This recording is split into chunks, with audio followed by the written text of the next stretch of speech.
Ever wondered if a computer could truly understand or have a mind like humans? Let's see what philosopher John Searle has to say about that. John Searle introduced the Chinese room argument in his 1980 paper, Minds, Brains and Programs.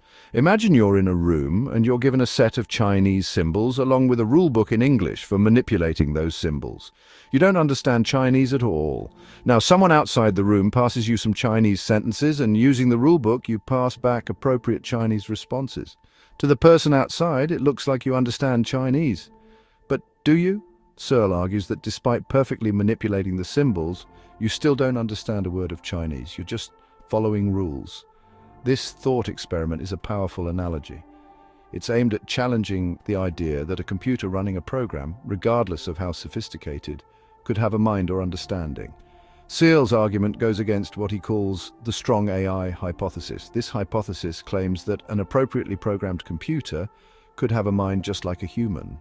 According to Searle, no matter how convincingly a computer might simulate human understanding, it doesn't actually understand anything. It's just following a set of rules, much like you in the Chinese room. Now, this doesn't mean computers can't be incredibly intelligent or useful. In fact, AI can display a lot of intelligent behavior. But Searle's point is that this behavior doesn't equate to having a mind or consciousness. Now that we've unpacked the Chinese room argument, let's dive into another cornerstone of the AI debate, the Turing Test. Named after the brilliant mathematician and logician Alan Turing, this test is designed to assess a machine's ability to exhibit intelligent behavior equivalent to or indistinguishable from that of a human. Imagine this: you're in a room communicating with two entities through a computer terminal. One is a human and the other is a computer. Your task is to determine which one is which solely based on their responses to your questions. If you can't reliably tell the difference, the machine is said to have passed the Turing test. But what does it mean for a machine to pass this test? Does it imply genuine understanding, or is it simply a clever imitation of human behavior? This is where the debate gets interesting. Proponents of strong AI argue that passing the Turing test is a sign that the machine possesses a mind and can think. On the other hand, critics like John Searle with his Chinese room argument suggest that the test only measures a machine's ability to simulate human-like responses, not actual understanding or consciousness. Turing himself was well aware of these nuances. In his seminal 1950 paper, Computing Machinery and Intelligence, he proposed this test as a way to sidestep the complex question of what it means to think. Instead, he focused on observable behavior.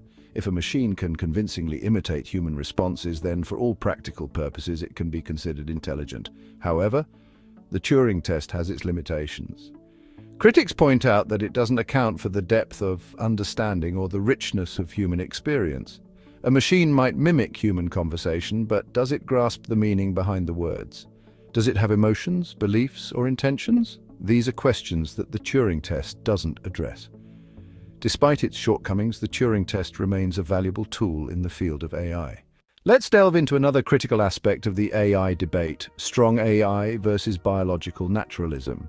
Strong AI is a philosophical position that asserts an appropriately programmed computer with the right inputs and outputs would have a mind in exactly the same sense human beings have minds. This idea hinges on the distinction between simulating a mind and actually having a mind. According to strong AI, the correct simulation really is a mind. In contrast, weak AI suggests that the correct simulation is merely a model of the mind. This claim has deep roots. For instance, in 1955, AI founder Herbert A. Simon declared that there were machines that could think, learn, and create. Simon, along with Alan Newell and Cliff Shaw, believed that they had solved the mind-body problem by creating a system composed of matter that could exhibit properties of the mind. John Hogeland noted that AI seeks the genuine article machines with minds in the full and literal sense. This is not science fiction, but real science based on the daring theoretical conception that we are at our core computers ourselves. However, John Searle, who introduced the Chinese room argument, ascribes several claims to advocates of strong AI. These include the beliefs that AI systems can be used to explain the mind, that the study of the brain is irrelevant to the study of the mind, and that the Turing test is sufficient for establishing the existence of mental states. In contrast, Searle proposes a different view known as biological naturalism.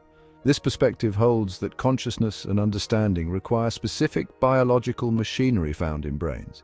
Searle asserts that brains cause minds, and that human mental phenomena depend on the physical-chemical properties of human brains. He argues that this machinery must possess causal powers that enable the human experience of consciousness.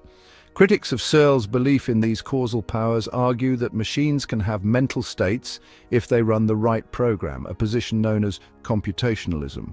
According to computationalism, mental states are computational states, and the brain's hardware is irrelevant to these states. The Turing Test, therefore, is seen as definitive. Searle, however, disagrees with this notion. He believes that without the specific biological machinery required, consciousness cannot occur. He does not deny that machines can have consciousness and understanding, but he insists that the brain's specific machinery is essential for these experiences. Biological naturalism opposes both behaviorism and functionalism, including strong AI. It implies that one cannot determine if consciousness is occurring merely by examining how a system functions, as the specific machinery of the brain is crucial.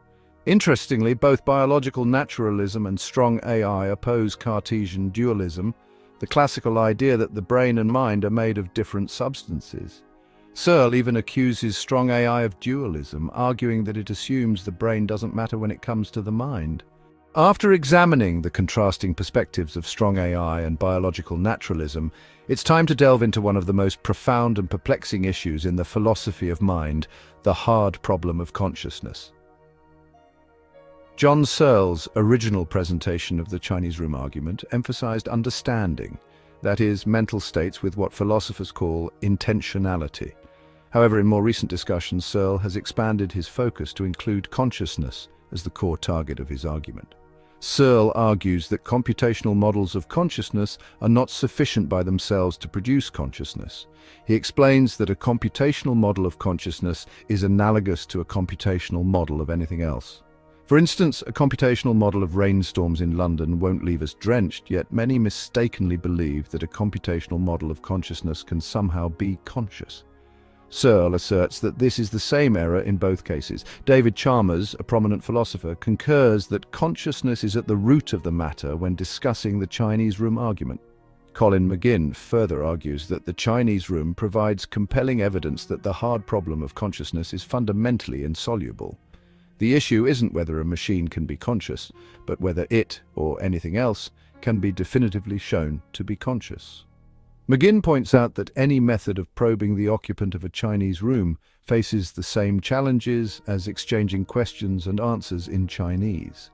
It's impossible to determine whether a conscious entity or a clever simulation resides within the room. However, Searle counters that this limitation applies only to an observer outside the room. The thought experiment's essence is to place someone inside the room, allowing them to directly observe the operations of consciousness. From his vantage point within the room, Searle argues that there's nothing observable that could give rise to consciousness except for himself.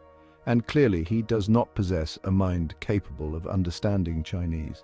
In Searle's words, the computer has nothing more than I have in the case where I understand nothing. This statement underscores his belief that consciousness cannot emerge from mere computational processes alone. As we continue our journey into the mysteries of AI and consciousness, it's essential to remember that the quest to understand the mind is as intricate and awe-inspiring as the mind itself.